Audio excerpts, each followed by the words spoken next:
3 minutes. That is exactly how long it took for 12 years of marriage to show its true face. Darius Holt was 41 years old, a self-made contractor who had built his company from nothing. 1 truck, 3 men, and years of 6-day weeks. He had built the house they lived in with his own hands.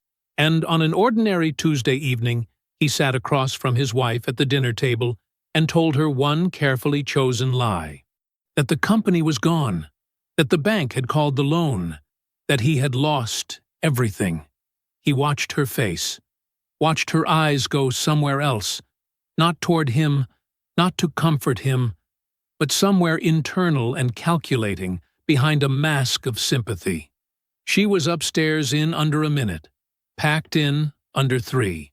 And when she came back down with that suitcase and a story about her brother's emergency, Darius did not beg, did not argue, did not break.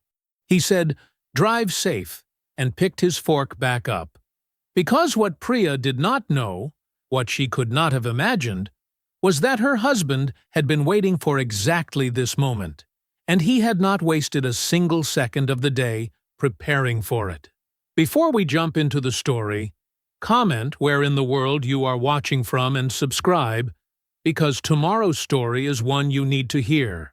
The coffee had gone cold an hour ago. Darius hadn't touched it since he set it down beside the blueprints, and now the mug sat there on the kitchen island with a faint ring forming underneath it on the granite. He didn't notice. His eyes were moving across the hospital expansion drawings, 2nd floor, east wing, the load-bearing wall placement that the structural engineer had revised twice already.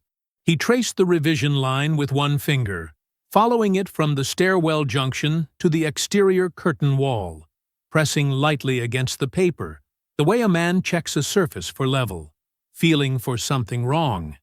His hands were not pretty hands. The knuckles were thick, and the skin was dry, and there were calluses across the upper palm from years before he could afford to let other men do the carrying. He kept them clean, kept the nails trimmed, but 20 years of construction work had written something permanent into them, a record of everything it had taken to get here. 2 days. The contract signed in 2 days, and his name on $2.3 million of work. He leaned back from the blueprints and looked at the kitchen. Really looked at it. The high ceilings, the custom cabinetry he had installed himself over 3 weekends 5 years ago, the wide windows that caught the morning light and threw it across the floor in long yellow strips. He had framed every wall in this house, had stood in the mud in November with a nail gun and a level, and built the thing up from a concrete slab, while Priya brought him coffee in a thermos and said, "I can't believe this is ours." The framed photo on the counter had been taken in Montego Bay, 12 years ago.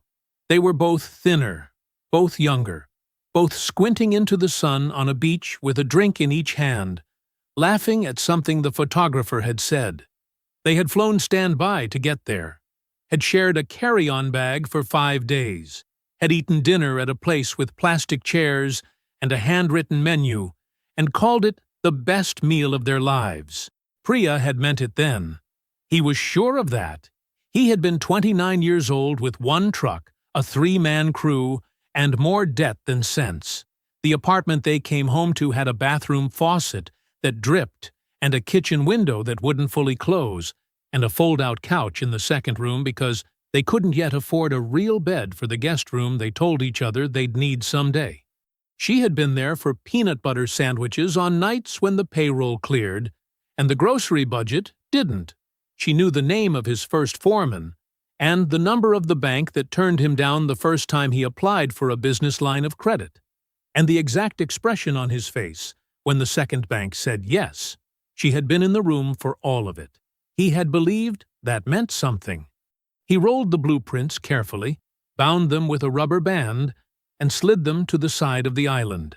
Priya came downstairs at 6:50 with her hair done and a weekend bag over one shoulder, dressed in the kind of effortless way that required a great deal of effort.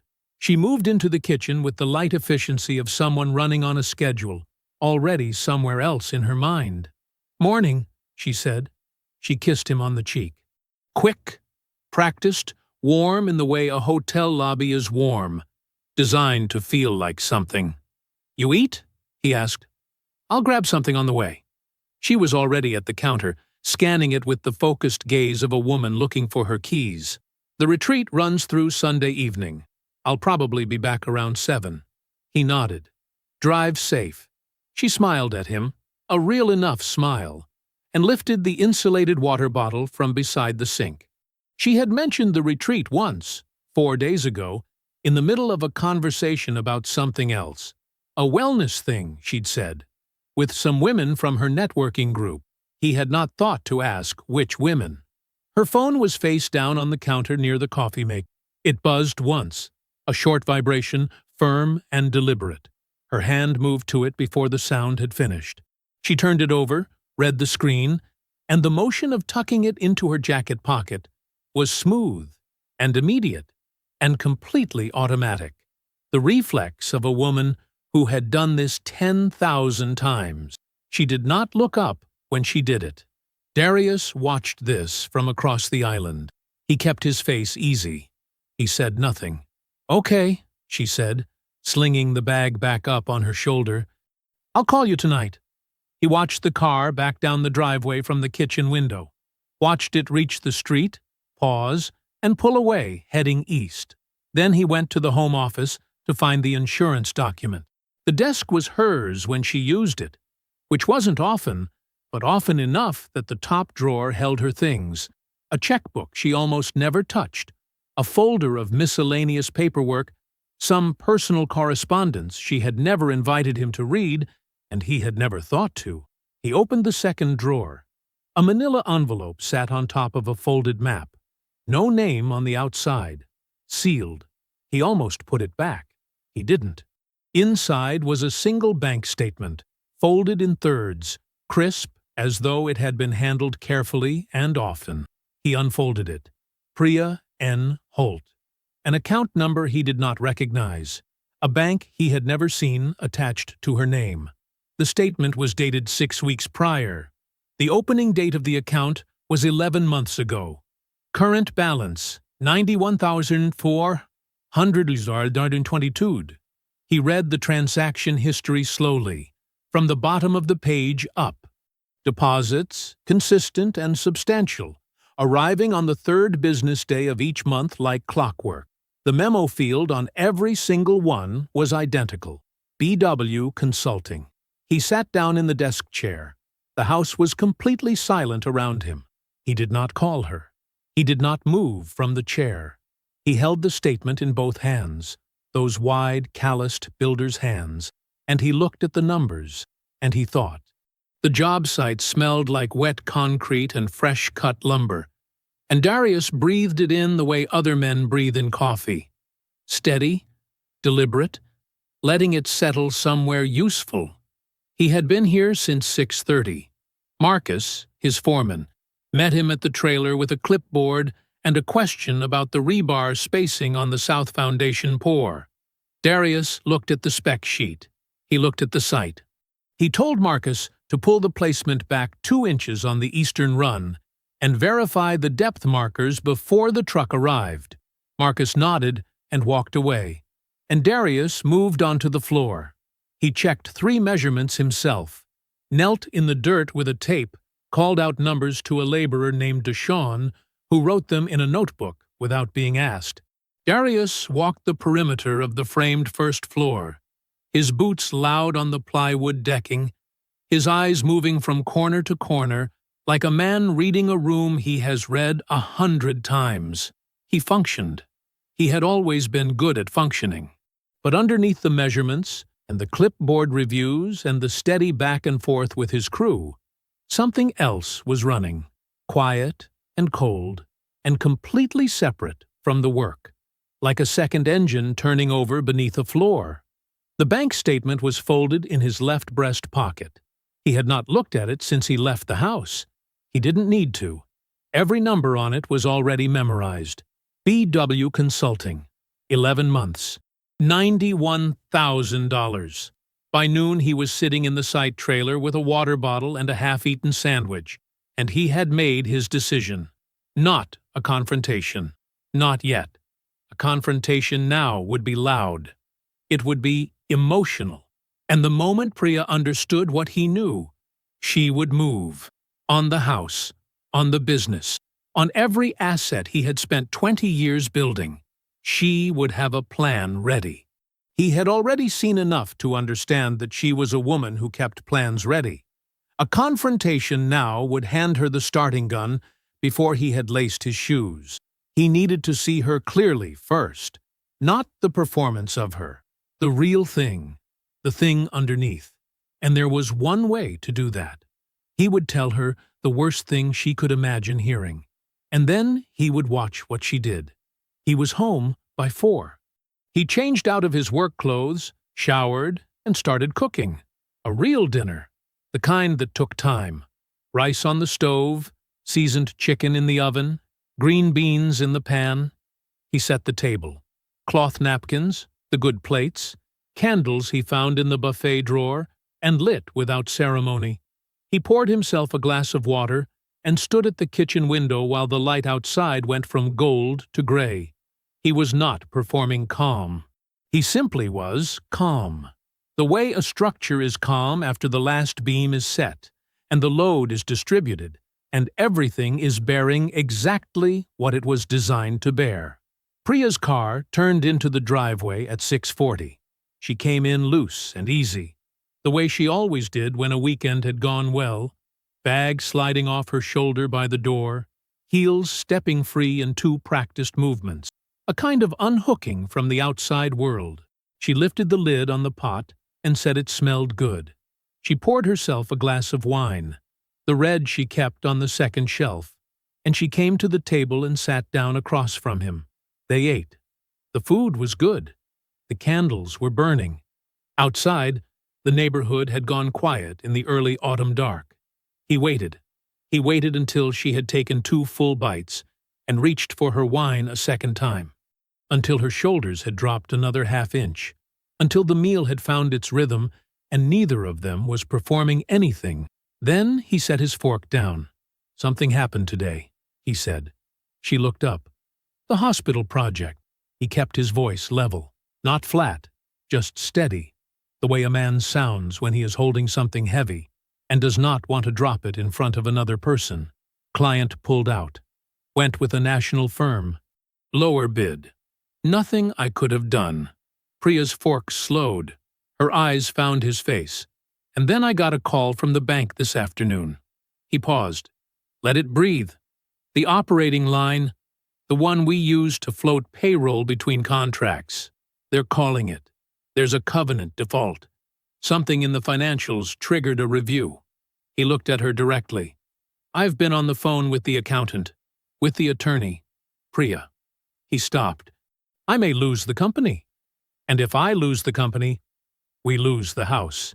He let the last words come out quiet and plain. I may be looking at losing everything. The table went still. She set her wine glass down, carefully, the way you set something down when your hands are not quite steady. 3 seconds passed. He counted them. Oh my God, Darius. Her voice was soft, full of the right texture. But her eyes were already somewhere else. He watched them go, not toward him, not reaching for him the way a person reaches when someone they love is hurting, but inward, behind the mask, moving fast. I'm so sorry. She reached across the table and touched his hand. I need a minute. I should call Kevin. There's something going on with him. She was already pulling her hand back, already pushing her chair from the table. I just need some air. I need to think. Let me just... She was up. Darius picked up his fork. He heard the stairs. The closet opened 1 minute later. The large walk-in on her side. The one with the track he had been meaning to fix for 2 years, dragging in that particular heavy way as the door swung wide. A drawer. Another drawer. Then the soft thud of the Travel Pro coming down from the top shelf. and the metallic rattle of its handle extending. The zipper. He ate.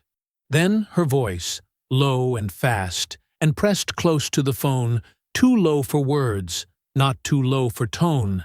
It was not panic. It was not grief. It was the sound of a woman who had been waiting for something to happen and had just heard the signal she was waiting for. The gate had opened, and she was already moving. Through the ceiling he caught, "Yes, tonight, I know, just—" And then the voice dropped below the floorboards and was gone. He set his fork down. He folded his napkin. He sat very still in the chair he had pulled from the dining room set he had bought 6 years ago at a furniture store in Buckhead. At the table that sat in the dining room he had framed and drywalled and painted himself. In the house he had built from a concrete slab and a set of drawings and 2 years of 7-day weeks. He listened to her heels on the hardwood at the top of the stairs. The suitcase came down step by step, bumping in a slow, even rhythm. She appeared at the bottom of the stairs, with the bag behind her, and her face arranged into the right expression. Worried, apologetic, present. "I'm so sorry to do this right now," she said. "Kevin's got a situation. It's serious. I need to go over there tonight." She was already at the door, already reaching for her keys on the hook. "I'll be back tomorrow. We'll figure this out, okay? I promise you. We will figure this out." Darius looked at her. He looked at the bag. He looked at her face. "Okay," he said. She blinked. She had been ready for something. He could see it. The readiness. The braced posture of a woman expecting a wall to push against. He had given her one word. "Okay," she said. "Drive safe," he said. And he picked up his fork. She stood there 1 second longer. Then the door opened and closed, and her car backed down the driveway. And the neighborhood was quiet. Darius sat alone at the table in the house he built. He did not move for a long time. Then he picked up his phone and called Uncle Leon. Leon lived 20 minutes east of Darius, in a brick ranch house on a quiet street in Decatur that he had owned outright since 1998. There was no gate, no security camera, no sign of a man who needed to announce anything. Just a well-kept yard, a clean driveway, and a porch light that was already on when Darius pulled up at 6:45 in the morning. Leon met him at the door with a nod and turned back toward the kitchen. That was Leon. No hug. No "how are you holding up?" Just the door open and the coffee already made, and a yellow legal pad sitting at the center of the kitchen table with a ballpoint pen laid across it at a precise angle. Darius sat down. Leon poured 2 cups and sat across from him. Darius had known Leon his entire life, but had understood him only after his father died. He was 12 years old when it happened. A Tuesday morning, a work site, a fall that should not have been fatal, and was. 3 days after the funeral, Leon had appeared at the front door of the apartment Darius shared with his mother. Darius did not know until years later that Leon had called the funeral home himself and settled the bill before anyone in the family thought to ask who was going to do it. Leon had not come to comfort anyone. He had come with one thing: a paperback, The Richest Man in Babylon. He held it out to 12-year-old Darius at the door and said, "Your daddy was good. You be smarter." Then he left. Darius had read that book 4 times before he turned 16. He still had it. Leon uncapped the pen. "Tell me what you know," he said. Darius told him. All of it. The bank statement, the account balance, the 11 months of deposits, the BW consulting notation on every single one, the suitcase, the phone call through the ceiling, her face at the bottom of the stairs. Leon listened without interrupting. He wrote nothing on the legal pad yet. He just listened, his eyes steady, his coffee cup held in both hands. When Darius finished, Leon set the cup down. "3 things," he said, "before she figures out that the test was a test." He uncapped the pen and wrote as he spoke, clean and numbered. 1. You need a business attorney today. Not tomorrow. Today. Priya is a co-owner of Holt Construction LLC. Depending on how that paperwork is structured, she may have legal claim to a significant portion of what that company is worth, including contracts in progress. That exposure needs to be assessed and addressed before she moves on it. Darius nodded once. 2. Full audit. Every account. Business and household. I need to see the money. All of it. Where it went. When it moved. What it was labeled. If she has been draining anything beyond that one account, I will find it. 3. Leon looked up from the pad. Call Tamika. Darius had already been thinking about Tamika. She had run the day-to-day operations of Holt Construction for the better part of 9 years. She knew the books the way Darius knew a set of blueprints. Every line, every number, every place where something did not add up. He pulled out his phone and called her from the kitchen table. She picked up on the second ring. "I've been waiting for this call," she said. Tamika's voice was steady and careful, the voice of someone who had been holding something for a while and was relieved to finally set it down properly. Over the past several months, she told him, Priya had made a series of requests, small ones, spaced out, never clustered together in a way that would draw attention. Vendor contact sheets, the company's general liability insurance policy, bonding documentation, a summary of outstanding contracts, and their projected completion date. She had framed every single request the same way. She was helping Darius, being a supportive partner, just getting familiar with how things worked so she could be more useful. Tamika had fulfilled each one. They came through proper channels. Priya was a listed co-owner. There was no legitimate reason to refuse, but something had felt wrong. She could not have named it at the time, not precisely. Just a frequency. The specific, quiet frequency of a woman learning the layout of a building she was planning to leave through a window. So Tamika had kept records. Every request logged, every document provided, noted, dates, formats, what was sent and when. "I have a folder," she said. "I can have it ready whenever you get here." Darius looked at Leon across the table. Leon was already writing. The folder, as Tamika described it, was a blueprint, not of a building, of a plan. Priya had not been gathering that information out of spousal curiosity. She had been mapping the full architecture of Holt Construction, its insured value, its vendor dependency, its bonding capacity and the contracts those bonds were tied to, its debt load and the accounts servicing that debt. She had been building a case, quietly, patiently, over months, for exactly what she could claim, and exactly how much it was worth. She was not packing because Darius had nothing. She was packing to leave with as much of what he had as she could legally carry out the door. The bag had been packed in her mind long before that dinner table, long before his fork went down, long before he said the words, "I may lose everything." She had heard those words and thought, "Good. Right on time." Darius sat in the parking lot of his office building for a long time after he left Leon's house. The engine was off. The folder Tamika had left on the front seat beside him, crisp, tabbed, organized with the same precision she brought to everything, sat unopened. He had already heard enough. He was not broken.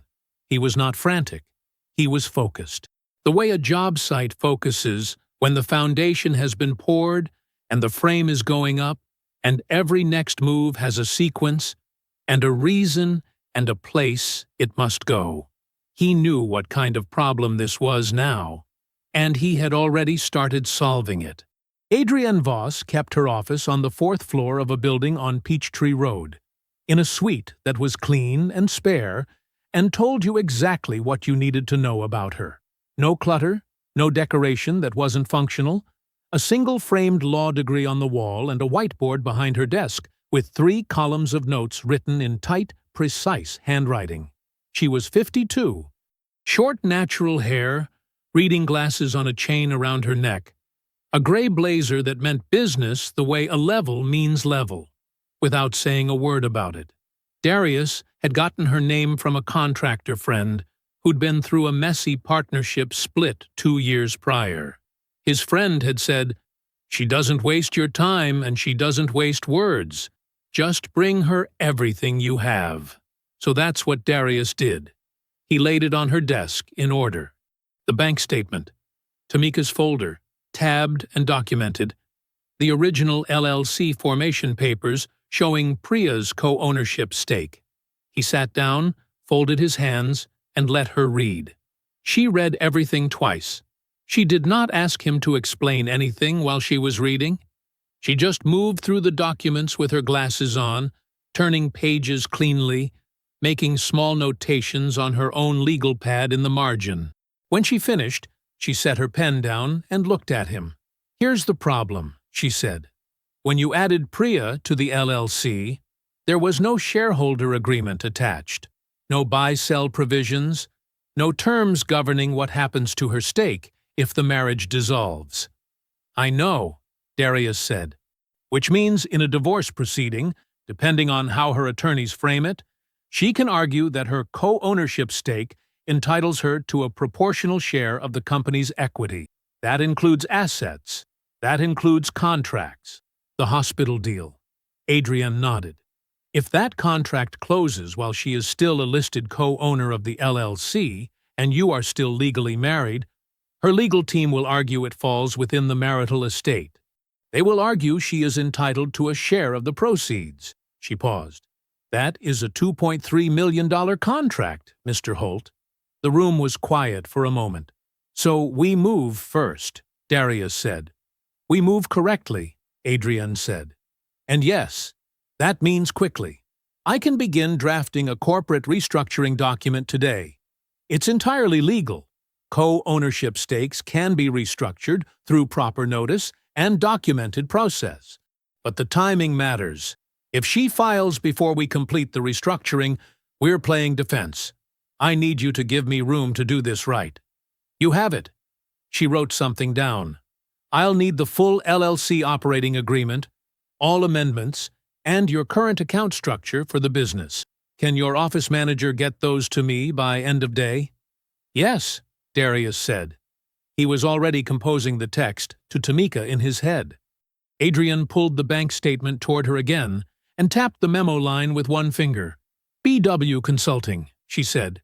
"You know who this is?" "Not yet," Darius said. "But I'm working on it." Leon found Bradford Wells the way Leon found everything, through public records, property filings, and the kind of patient, methodical attention that most people cannot sustain for more than 20 minutes, but that Leon had been applying to numbers and documents for 35 years. He called Darius that evening with the first layer. Bradford Wells, 45. Licensed commercial real estate broker, operating in the Atlanta metro market for 16 years. Clean license history.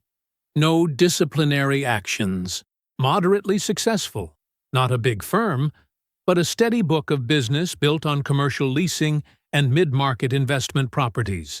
And a documented financial relationship with Priya Ashworth Holt, going back nearly 3 years. "It started legitimate," Leon said. His voice was flat and factual. The voice of a man reporting numbers rather than passing judgment. "She used him as a broker on 2 small commercial property searches. Looks like she was scoping investment properties. That was the professional cover. That relationship runs clean for about 4 months. Then the paper trail starts to change.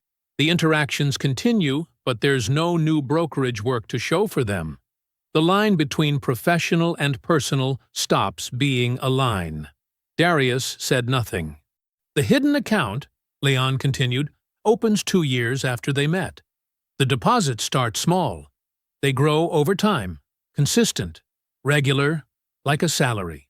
He was paying her," Darius said. "Or she was running money through him and calling it consulting. Could be both." Leon paused. "There's more." Darius waited. 14 months ago, Bradford Wells purchased a 2-bedroom condominium in Buckhead. The property is titled in his name alone. Leon's voice stayed level. The earnest money deposit was $18,500, wired from an account at the same bank as Priya's hidden account, a slightly older account that has since been closed. That account traces back to your joint checking. Darius was still. I went back through your joint account deposits, Leon said. The source funds, I traced them.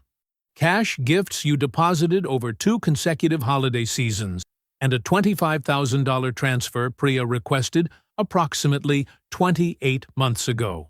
She told you it was for her mother's home renovation. Darius remembered it. He remembered writing it down as a transfer. He remembered not thinking about it again. The renovation, he said. Never happened, Leon said. I checked the property records on her mother's address. No permits filed. No contractor liens. Nothing. Darius pulled the bank records toward him. He read them through once. Then he read them through again from the top. Slowly. Every line. His face did not change. He looked up at Leon. We don't miss a single thing, he said. Leon looked at him for a moment. Then he picked up the pen and wrote it down on the legal pad. Priya came back on a Thursday. Darius heard the garage door before he saw her. He was sitting at the kitchen island with a bowl of reheated rice and a set of revised bid documents spread in front of him. He did not get up. He waited until she walked through the door, and then he looked up the way a man looks up when he is tired and glad to see his wife. She came in with her bag over one shoulder and a paper sack from the Thai place on Holcomb Bridge that she knew he liked. She set the food on the counter and crossed to him and put both arms around his shoulders from behind, pressing her cheek against the side of his head. I missed you, she said. Missed you too, he said. He meant neither word, and said both clearly. She unpacked the food while she talked. Kevin was stabilized, a financial thing. She did not get too specific. She was sorry for leaving the way she did. She moved through the kitchen with the ease of a woman who had never left it. She found the plates without looking. She poured him water without being asked. Darius watched all of it and said nothing that was not useful. They ate. The first question came before she finished her second bite. Have you talked to the bank again? She asked. Her voice was careful, soft with concern. Couple times, he said. They're working with us. Nothing definite yet. And the accountant? What does Gerald say? Says we have options. Nothing we have to decide tomorrow. She nodded slowly. Her eyes moved across his face, the way a person's eyes move when they are reading something, not looking at something. What about the hospital job? She said. Is there any chance they come back to you? If the other firm falls through? Hard to say, Darius said. Maybe. He picked up his fork. He let the maybe sit there. He did not add to it. She asked about payroll next, about the operating line, about whether the vendors had been notified of anything.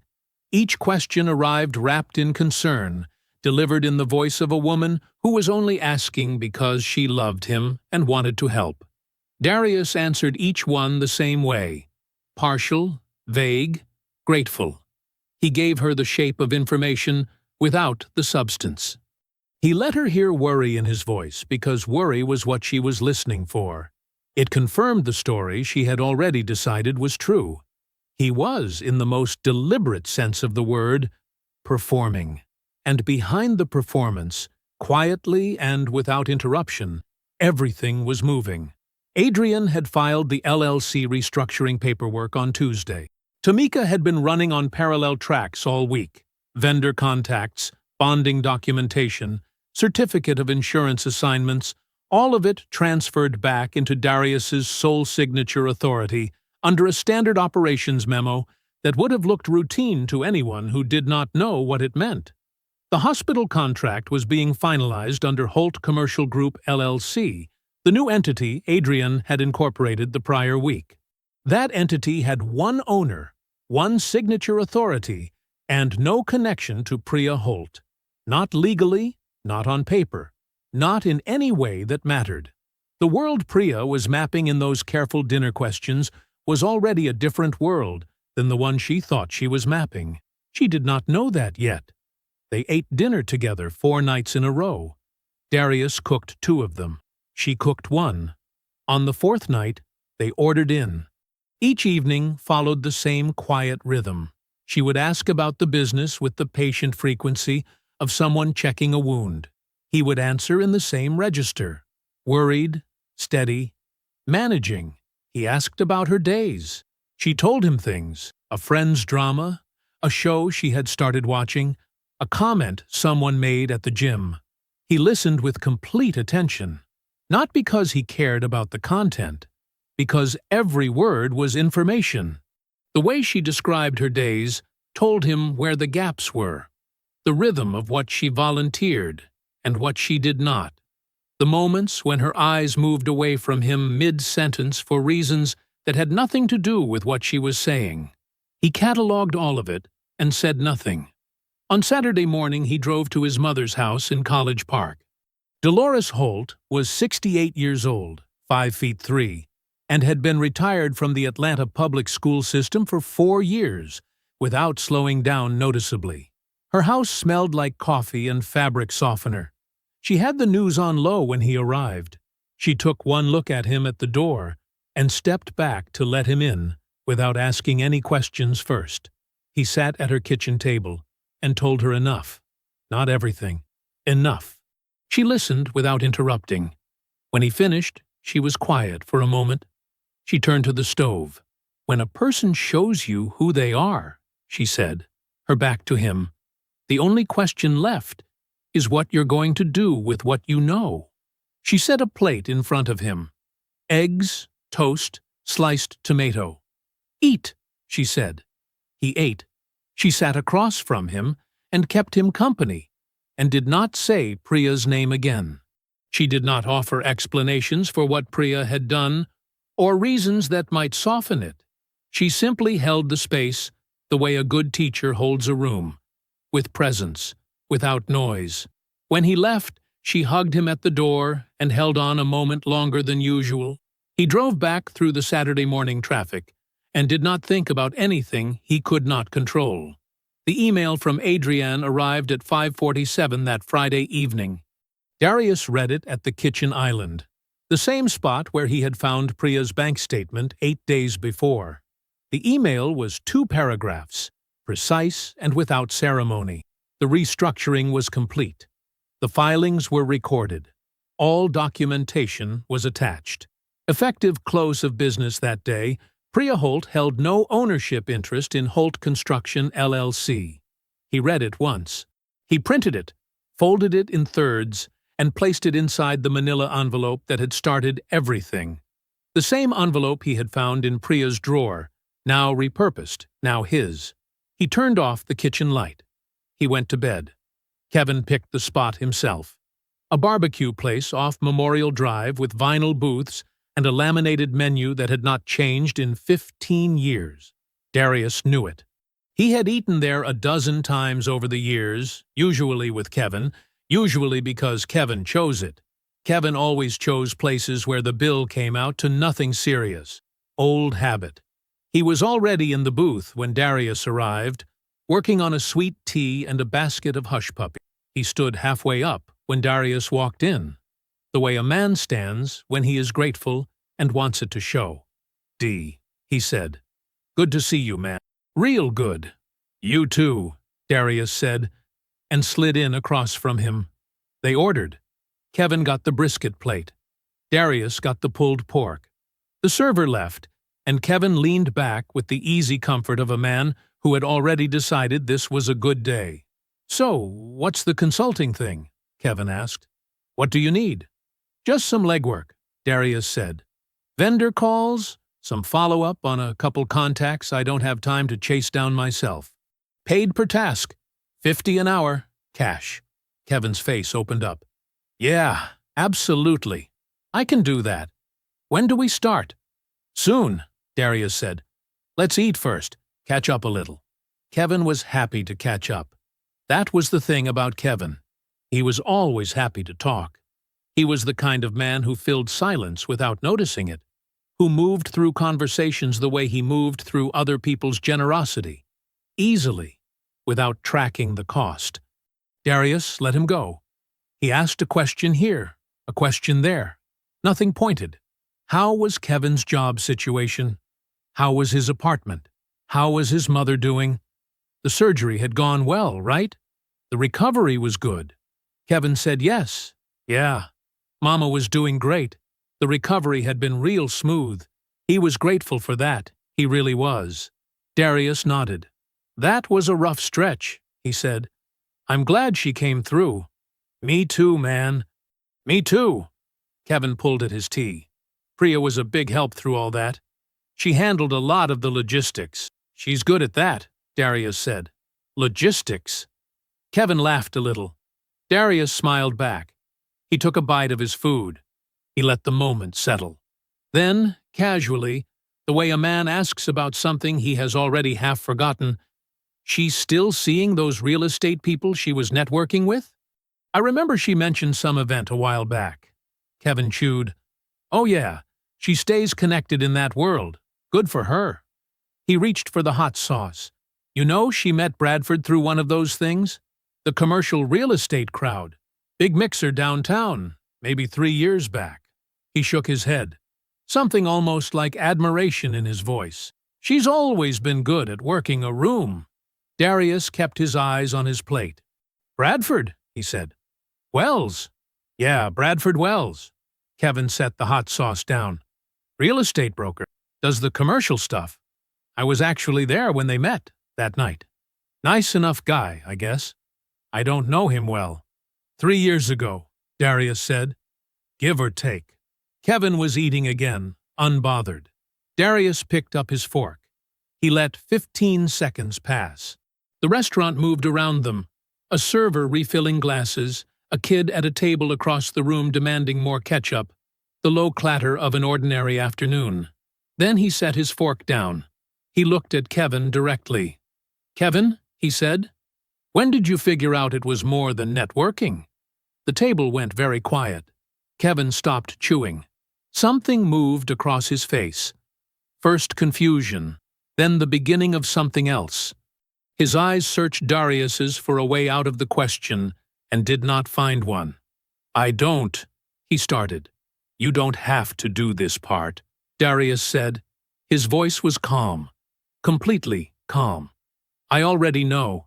I have the account records. I have the property filing. I have the wire transfers. He paused. I know about the condo in Buckhead. I know about the money. I know the timeline. He looked at Kevin without blinking. I brought you here because I need to know how much you knew, and when you knew it. That's the only thing that's still open. Kevin put his fork down. The color in his face had changed.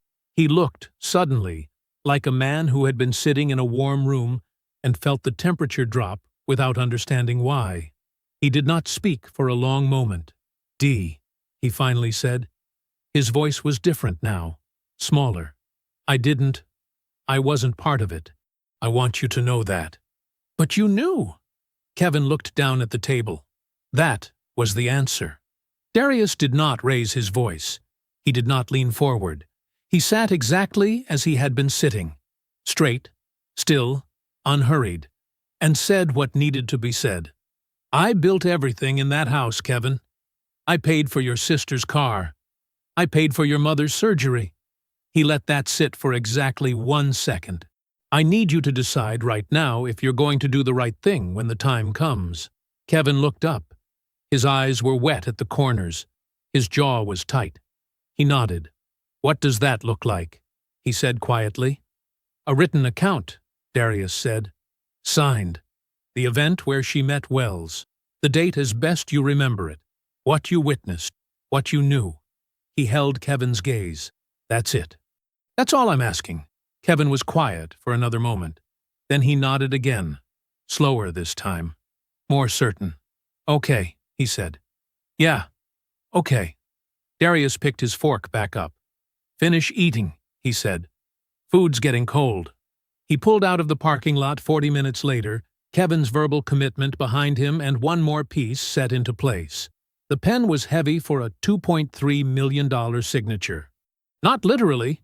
It was just a pen, a plain black Bic from the cup on Adrian's desk. But Darius held it for a moment before he pressed it to the line. He looked at the name on the contract header. Holt Commercial Group, LLC. His name. Only his name. He signed it. Adrian did not make a fuss. She was not that kind of woman. She simply took the document, paper-clipped it to its copy, and slid both into a folder with the same efficiency she brought to everything. But she looked at him when she handed over his copy, and there was something in that look. Not warmth exactly, but recognition. She knew what this contract represented, not just the money. "Filing confirmation will come through by end of day," she said. "It's done." Darius nodded. "Thank you, Adrienne." She was already reaching for the next folder. "While you're here," she said, and set it in front of him. He opened it. The divorce filing. His name as petitioner. Priya's full legal name. The grounds, the documentation references, the financial fraud language, all of it precise and clean and ready. Adrienne had built it the way Darius built walls, solid at every joint. "Whenever you're ready," she said. "Your call entirely." He closed the folder and tucked it under his arm next to the contract. Tamika was waiting at the office when he got back. She had the documentation package on the conference table. Not a loose stack of papers, not a rushed collection. A bound file, tabbed, organized chronologically from the first of Priya's document, requests 18 months ago, all the way through the final wire transfer Leon had traced to the Buckhead condominium's earnest money deposit. Every page numbered, every account referenced with a corresponding exhibit. Tamika stood beside it with her arms crossed, the way she stood when she had done something well, and knew it. "Everything's there," she said. "Company records, household account transfers, the request log I kept, all of it." She tapped the edge of the file. "Someone reads this start to finish. There's no gap." Darius picked it up. He turned to a page in the middle. A bank transfer summary, clearly labeled, dates and amounts lined up like soldiers. He turned to another, then another. It was clean. It was airtight. It was the kind of work that made a lawyer's job easy and a defendant's position impossible. "Tamika," he said. She looked at him. "Thank you." He meant it in the full weight of the word. Not just for the file. For all of it. The months of logging quiet requests. The instinct she had trusted. The loyalty she had never announced. "I mean that." She nodded once. "I know you do." Then she uncrossed her arms and went back to her desk. Because Tamika was not a woman who needed a long moment, where a short one would do. Kevin's envelope arrived by courier at 4:30. Darius opened it at his desk. 2 pages, handwritten, signed at the bottom in Kevin's uneven cursive. He had gotten the date of the mixer right. Late October, 3 years back. A commercial real estate networking event at a hotel downtown. He described watching the introduction. He described the follow-up conversations Priya had mentioned to him in the months after.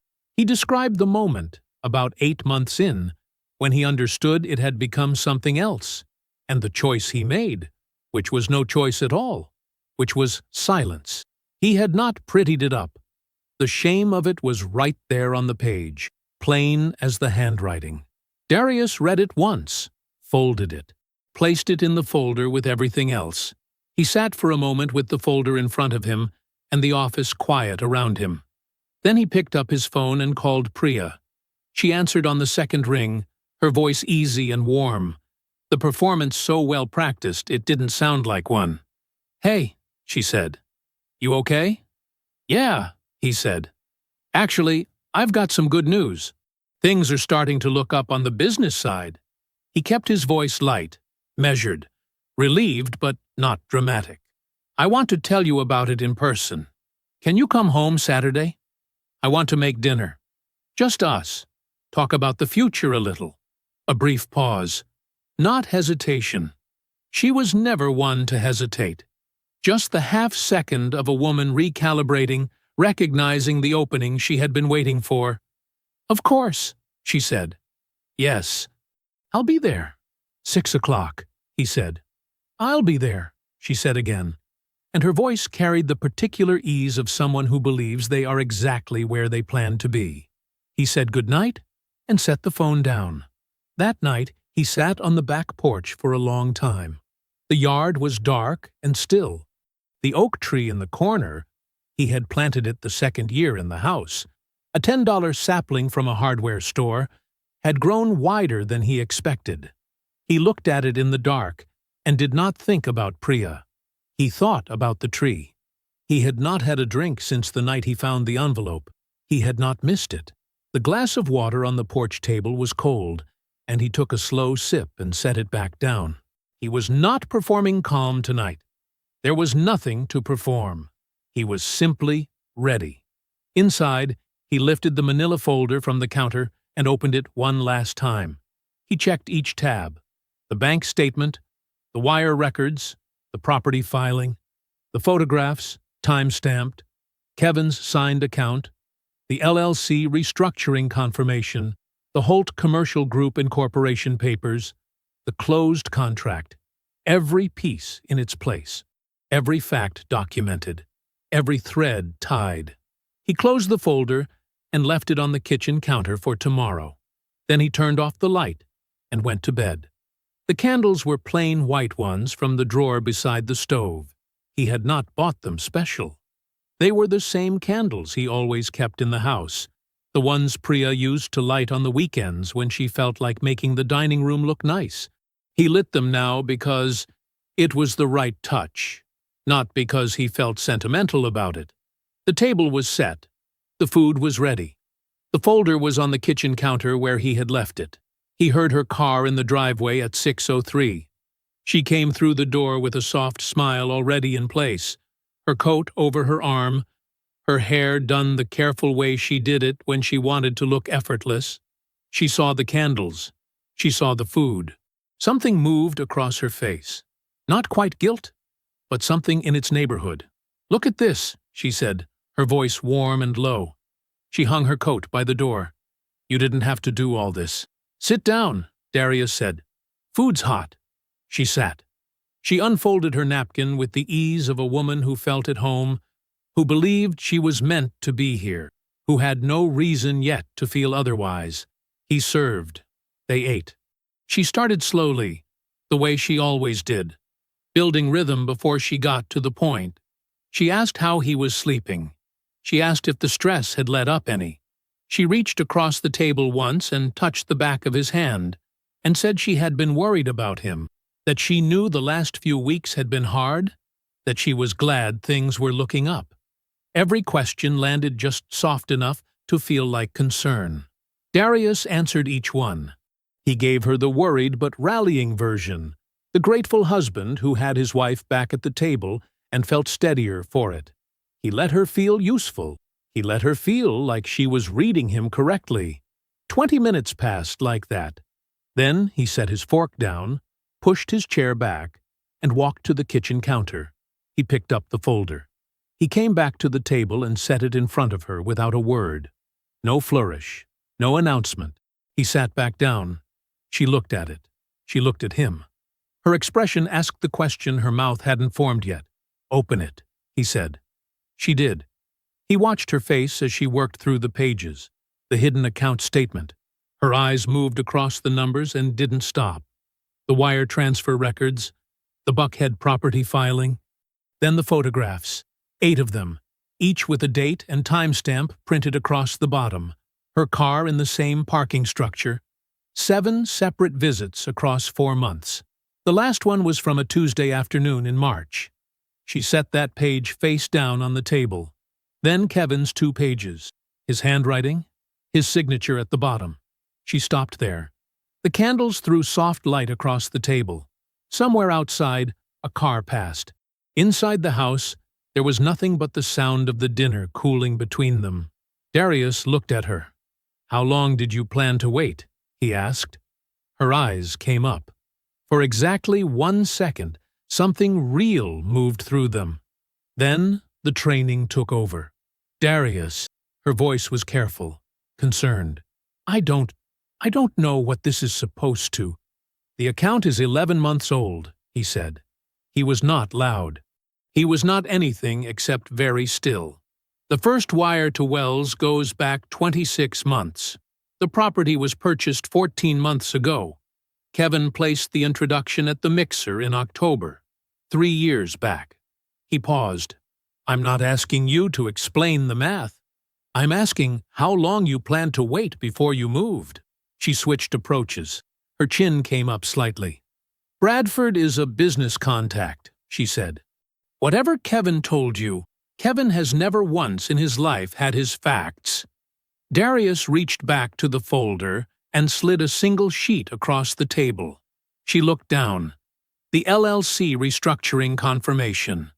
Her name listed in the original ownership structure. A single line through it. The effective date, 5 days ago. She went very still. He slid another sheet across. The Holt Commercial Group Incorporation papers. Beneath it, the front page of the closed hospital contract. $2.3 million. Signed, filed. His name only.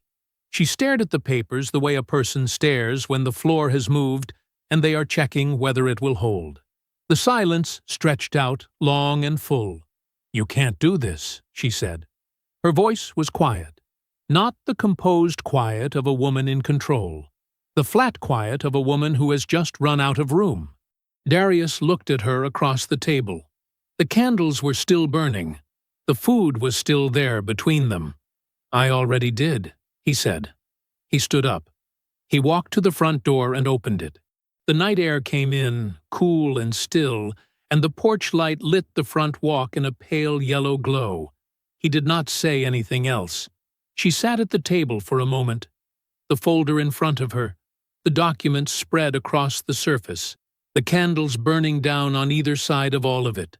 Then she stood. She took her coat from the hook.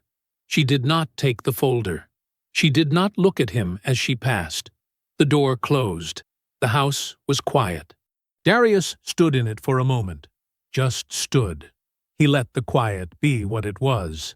Then he picked up his phone and called Adrienne. Serve it Monday morning, he said. The process server arrived at 9:14 on Monday morning. Priya was at the kitchen table of Bradford's Buckhead condominium with a mug of coffee she had not touched. She answered the door in a robe. The server said her name. She said yes. He handed her the envelope and walked back down the hallway without another word. She stood there holding it. The filing was 41 pages. Adrienne had been thorough.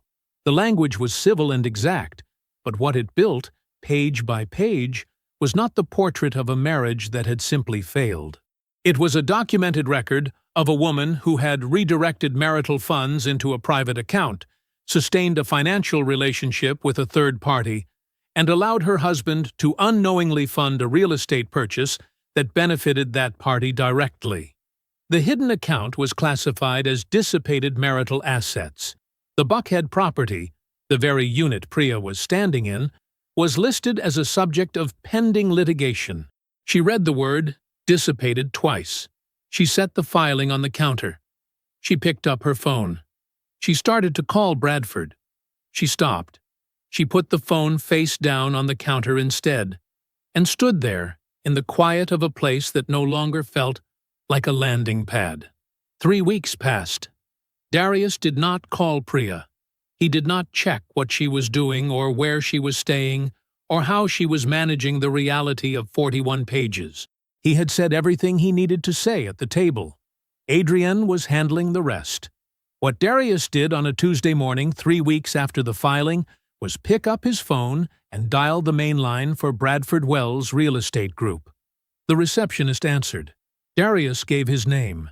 He said he was requesting 30 minutes with Mr. Wells, that it was not an emergency, that he was simply asking for a conversation. There was a pause, a hold. Then the receptionist came back and said, Mr. Wells had an opening Thursday at 2. I'll be there, Darius said. Wells's office was on the 14th floor of a glass tower in Midtown. The reception area had leather chairs and a city view, and the particular quiet of a place that wanted you to feel like money before anyone said a word. Darius sat in one of the leather chairs and waited. Wells came out 2 minutes past 2. He was tall, well-dressed, and wearing the particular expression of a man who had decided in advance that this was manageable. He extended his hand. Darius shook it.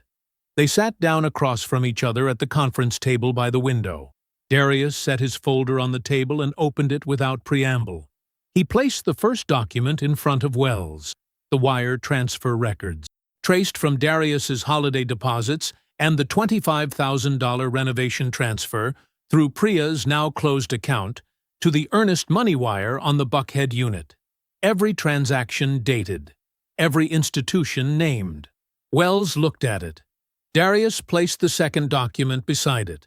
The complaint filed with the Georgia Real Estate Commission, stamped received, with the full exhibit package attached. Then the third, Adrian's letter.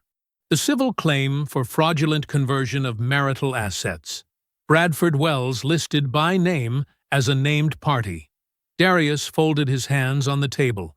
"I'm not here to negotiate," he said. "I'm not asking you for anything. I'm here so that you hear it directly from me. You are going to spend the next year of your life answering questions under oath, responding to a commission review, and explaining to every client who conducts due diligence why your name is attached to a civil fraud filing." He let that settle. "I didn't do that because I'm angry. I did it because it's accurate." Wells straightened in his chair. He adjusted the cuff of his jacket. He said, with the measured tone of a man reminding the room that he had resources too, "You should probably have your attorney contact my—" "I'm not negotiating," Darius said again, simply, not louder. "Just again. There's nothing to negotiate. This has already been filed." He closed the folder. He stood. "I built everything I have from nothing," he said. He was at the door. He was not performing. He was just saying what was true. "You found a shortcut through someone else's house. There is a difference between those two kinds of men. That difference is what's going to matter when all of this is over." He left. The commission investigation opened within the month. 2 of Wells's largest clients found the public filing during routine due diligence checks. Neither said anything dramatic. They simply did not call back. Their listings moved to other brokers, quietly, the way business always moves when trust goes without announcement. The Buckhead condominium was drawn into the civil proceedings. The property Wells had bought with another man's money became a legal question that would take time and cost to resolve. He did not call Priya again. 6 weeks after the filing, Priya signed the settlement in Adrian's conference room. She received her personal belongings. She received her car. She received a portion of the uncontested marital savings account, the portion that had not already been classified as dissipated. There was no equity stake in Holt Construction to claim. There was no hospital contract to argue over. The house would be listed and sold. The proceeds split according to the agreement. She signed each page where the tabs indicated. Adrian witnessed.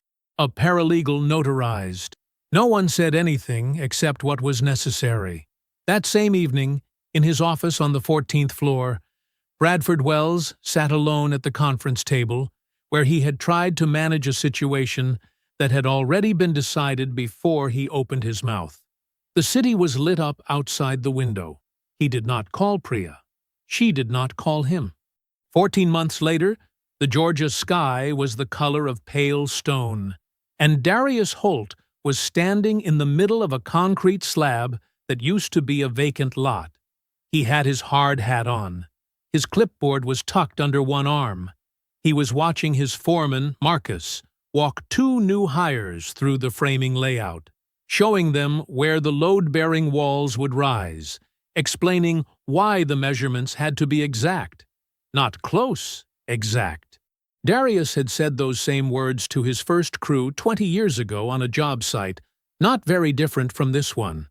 The neighborhood was 20 minutes from where he grew up. He knew these streets. He had ridden his bike on them as a kid, back when his father was still alive, and the world felt like it had a floor under it. The recreation center was his project now. A gymnasium, a community room, a computer lab, locker rooms. The bid had been competitive. He had won it without favors and without shortcuts, just numbers that made sense and a reputation that held up when people asked around. He walked the perimeter of the slab, checking the anchor bolt placements, and he was aware of something he could not quite name at first. Then he recognized it. He could breathe, not in any dramatic way. Just the ordinary, unremarkable ease of a man who had set down a very heavy thing and slowly, without ceremony, gotten used to the absence of its weight. One of the new hires, a 24-year-old named Terrell, who had come through the workforce re-entry program, called over to ask about the spacing on the east wall layout. Darius walked over without hurry and looked at the chalk line. "Move it 6 inches north," he said. "Pull the tape from the anchor, not the wall edge." Terrell nodded. No attitude, just attention. Darius remembered what it felt like to be the person who did not know things yet. He had always remembered it. That was why he had hired Terrell and the other man, Jerome, in the first place. He stopped by the office on his way back through town. Tamika was at her desk with 3 monitors open and her reading glasses pushed up on her forehead, which meant she was in the middle of something and had pushed them up to think. The nameplate on her desk read, Tamika Ross, Chief Operations Officer. She had not made a big deal about the promotion. She had simply updated the nameplate and kept working. On the corner of her desk, leaning against the wall, was a small rectangular card in a plain frame. White background, black letters. Don't wait for the storm to pass. Build a better roof. She had bought it herself, a few weeks after the settlement. She never explained it. She did not need to. "East wall gave you trouble?" she asked, without looking up. "Anchor placement," Darius said. "Terrell or Jerome?" "Terrell. He'll learn." She turned a page. "Commission check cleared this morning on the Henderson account." "Good." She looked up then, briefly, and there was something in the look. Not sentimental, just steady. That was its own kind of language between 2 people who had built something together and watched someone try to take it, and watched it hold. He left her to her work. That evening, Leon came by the apartment. It was a clean place, intentional. Darius had picked every piece of furniture himself, taken his time, filled the rooms only with what he actually wanted. There were blueprints on the drafting table in the second bedroom. There were no framed photos in the hallway that had to be thought about before looking at. Leon brought a container of his wife's rice and chicken and set it on the kitchen counter without a word about it. They fixed plates and sat in front of the television and watched the second half of the game. And for a long while, neither of them said anything that needed to be said. At halftime, Leon looked over at him. "You did good, son." Darius looked at the television. "You helped." Leon waved his hand, a small, dismissive motion, the same one he had been making since Darius was 12 years old. "I gave you a yellow legal pad and some coffee. You did the rest." Darius did not argue with that. It was true enough.